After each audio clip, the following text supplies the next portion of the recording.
It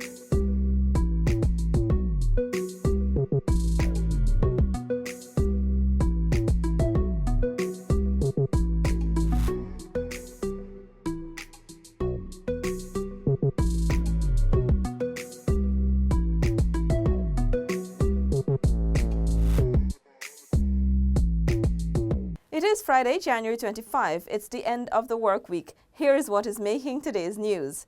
The government anticipates that the friendship between Guyana and India will continue to grow from strength to strength in the years ahead.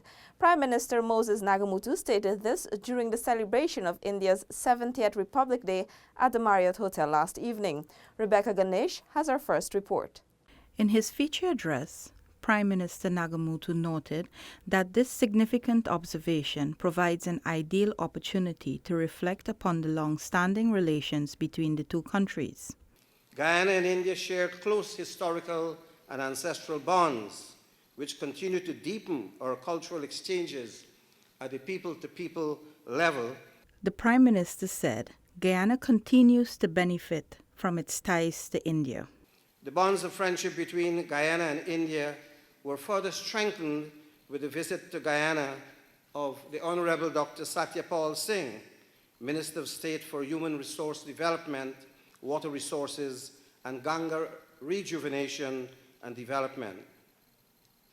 During that visit, the Minister of Natural Resources, Honorable Raphael Trotman, and myself held fruitful discussions with Minister Singh on the future of Guyana-India cooperation in areas such as petroleum and technology. India's High Commissioner to Guyana, His Excellency V. Mahalingam, explained that India and Guyana have much in common as the two nations share the same colonial past.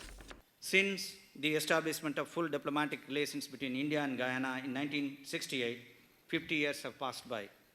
Not only bilateral relations between India and Guyana have been warm and friendly, but also we have consistently held common positions and supported each other in the multilateral arena. India would like to join Guyana in its efforts to promote and encourage environmentally sustainable development and its quest for green economy. Many people throughout India celebrate the nation's Republic Day, which is a gazetted holiday on January 26th each year. It is a day to remember when India's constitution came into force on January 26, 1950, completing the country's transition towards becoming an independent republic. For InfoHub, Rebecca Ganesh.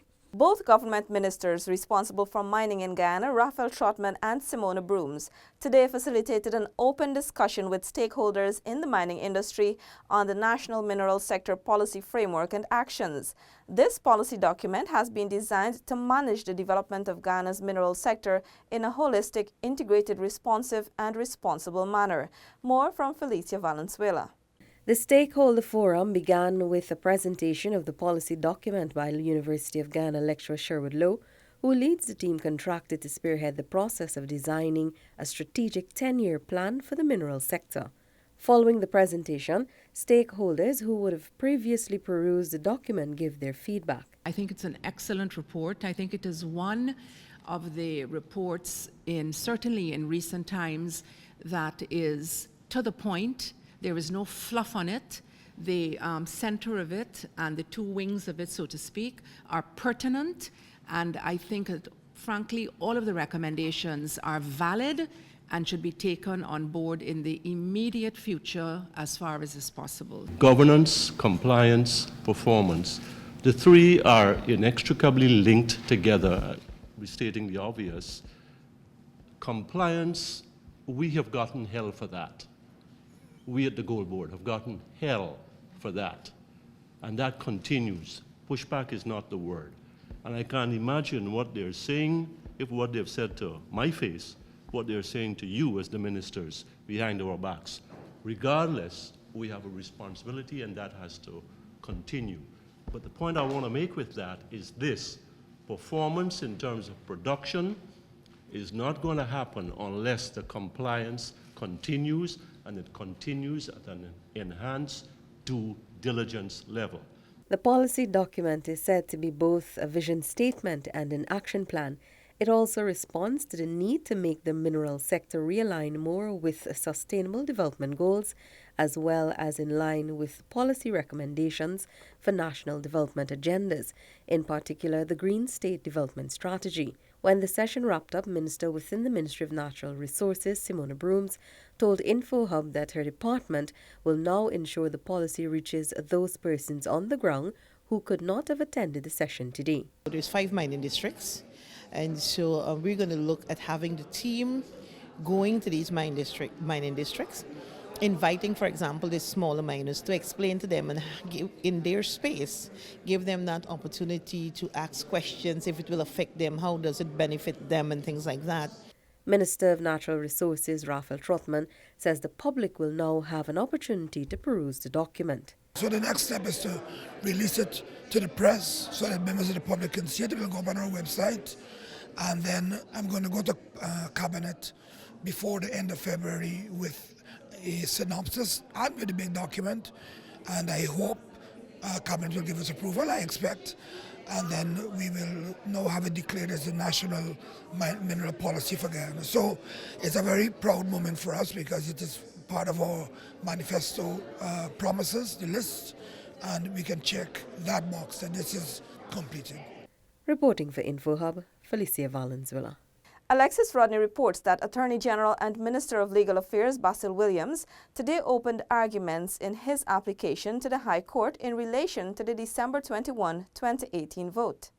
Among the arguments presented by the Attorney General was the validity of the Resolution 101, a subsidiary legislation which the AG said is inconsistent with Article 73 of the Constitution, which is an entrenched provision guaranteeing any one government a 5-year term. The resolution is a certificate of the Speaker that purports to say whatever is contained in it is conclusive of what transpired in Parliament. It is subsidiary legislation, and as the Constitution is part of an act, the Constitution of the Cooperative Republic of Guyana Act, it is what we call attached to the act and becomes part of the act. So that if any subsidiary legislation is inconsistent with the provisions of an act, then it is void to the extent of that inconsistency. The AG's team, which included attorneys Roysdale Ford and Maxwell Edwards, also addressed the various majorities that exist in the National Assembly, pointing out that it is only the absolute majority that is required in a vote of no confidence. The simple majority is the simplest one. The absolute majority has to be greater than the 33 of the simple majority because it requires all elected members that are present. And then you have 2/3 majority. The case on Friday was the final of the 3 that were before the acting Chief Justice. The other 2 were Compton Reed versus the Attorney General and Charandas Prasad, and the Christopher Ram versus the Attorney General and Leader of the Opposition. Chief Justice George said she will make rulings on all 3 matters on Thursday, January 31. Reporting for InfoHub, I'm Alexis Rodney. Still to come, Social Protection Minister makes donation to domestic violence survivor. Grade 7 students receive awards for excellent academic performances and more. Stay with us. The future of Guyana has never looked better. Our nation is on the cusp of a development program like never seen before. While Guyana is now emerging as an energy giant through the discovery of massive reserves of oil and natural gas, it is your government's intention that the huge benefits emerging from this will go where it matters most, to you, the people of this beloved country. There is a surge of confidence in the way Guyana is governed once again, and the level of investor interest is unprecedented. Guyana is poised to become the breadbasket of the region, and the pace at which this nation will grow through prudent fiscal management will be nothing short of impressive. But more than anything else will be the way every Guyanese, regardless of color, class, or creed, becomes a part of this historic period of national transformation, sharing in the wealth and well-being of it all as one Guyana. Welcome back. Students of the Mays Secondary School today underwent a special counseling intervention undertaken by the Ministry of Education following the alleged suicide of a female student. Details in this report. During a visit to the private school on Friday morning, Minister of Education Dr. Nicolette Henry met with, listened to, and offered support to the administration and students following the recent tragic death of a fellow student. Minister Henry told InfoHub her ministry hopes to address this issue in a holistic way. Based on all that we've heard so far, there are lots of social issues that ought to be addressed, I believe, as a national and a holistic perspective. And what we saw there is a symptom of a larger problem. At the level of the Ministry of Education, we have undertaken several initiatives under a broad umbrella of the school health program. And therefore, I would want to see stronger collaboration with the public education system and the private education system. The minister expressed her concern with the safety, health, and delivery of education to every child across the country and assured that her ministry will assist in every way possible. Minister Henry urged students to consult with the relevant officials attached to their school concerning the loss of their colleague. The minister also visited the home of the deceased to provide support and other intervention to the family members.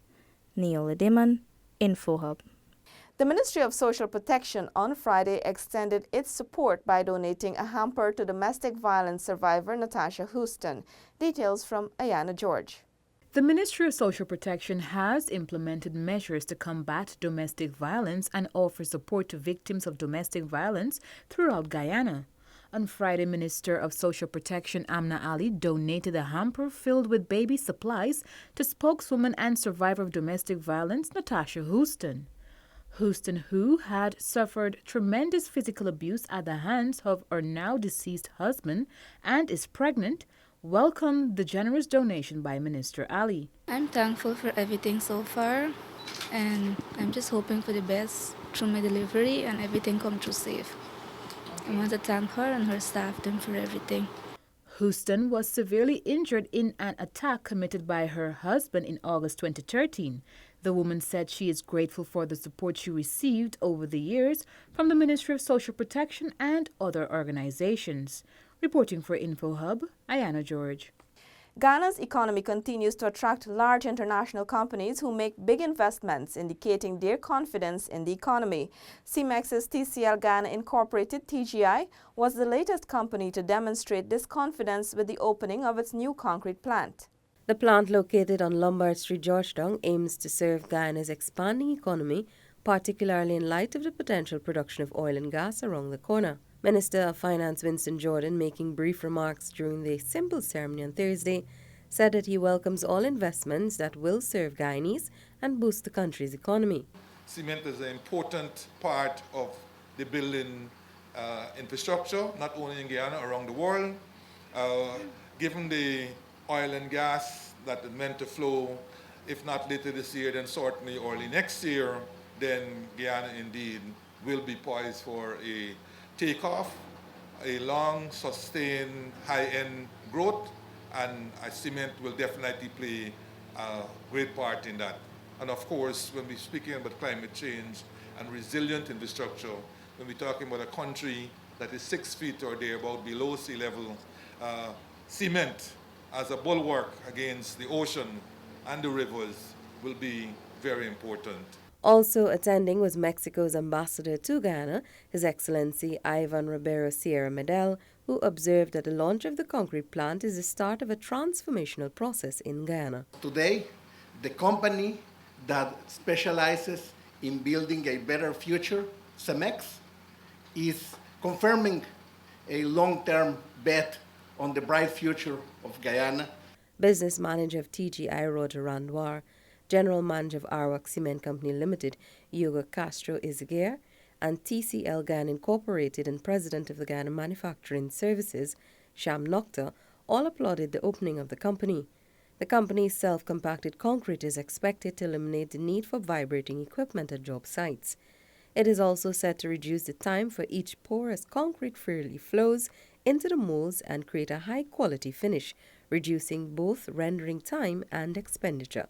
Reporting for InfoHub, Felicia Valenzuela. And in this final report, 2 grade 7 students attached to the Queen's College were this morning presented with youth awards from the Guyana Council Association of New York for their notable performances in academics and culture. Details in this report. Minister of Education Dr. Nicolette Henry, who presented the awardees with their honors, says she is proud of the achievements made by these young people and hope that others will use them as examples moving forward. I'm happy that these students are being recognized in front of their colleagues for their distinguished work, not only in academic, but as we heard, one of the students is actually involved in drama. As you are aware, we believe that students should, be well prepared from a holistic perspective, and therefore culture and drama is also very, very important. I've always come to this school more to speak about academic excellence, and so this morning I'm happy that we have extended the breadth of what Queen's College is recognized for. The minister expressed hope to not only see many more students strive in excellence in academics, but also in cultural aspects. This, she said, will help them to become well-rounded individuals in keeping with the government's vision. Speaking with InfoHub, both awardees thanked the organization and those who assisted them to achieve this recognition. I feel elated. I'm really happy to have won this award. And I know I couldn't have done it without my parents' help and God's help and all of my teachers. I feel like I've accomplished and now my hard work has paid off. I'm being recognized for all the nights I put in studying. Founded in 2001, the GCA has been a leader in recognizing cultural representatives who have motivated excellence.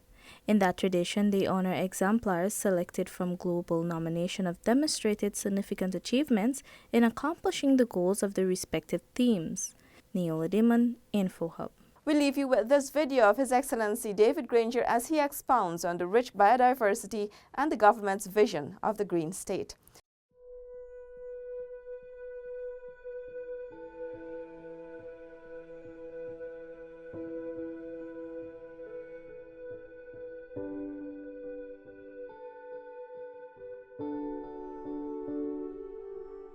My concept of the protected areas ties into the administration of the country as well as our biodiversity.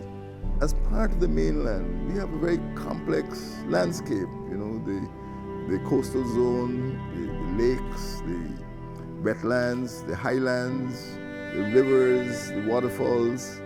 When you consider the complexity, and in fact each area has a different type of biodiversity. I'm convinced that every region could have a unique protected area. The Kaito Falls, the Victoria Ridge lily, these are things we own. I'm proud of them, I boast about them, I put them here. This is the largest lily in the world. How you like that? Everybody said. I think that we are now waking up to the treasure, the prize of our biodiversity. And by combining this rich resource with our protected areas, it will become a value which permeates society. And every region, every Guyanese citizen can say, this represents me, this represents my patrimony, this represents something that I want to hand over to my children and grandchildren. I think this is a place to love. That you could sit at the bank of the Essequibo River at Iwokrama and see that river flowing. You can see the caiman coming up there for morning breakfast. And it's love. It's love. And that is what is going to keep this country going.